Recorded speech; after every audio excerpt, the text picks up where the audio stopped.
ভাবিনি তুমি আজ এইভাবে মনটাকে ভেঙে দিয়ে চলে যাবে।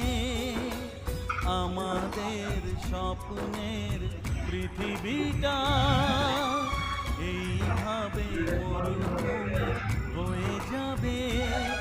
ও আজ শুধু বারে বারে সেই কথা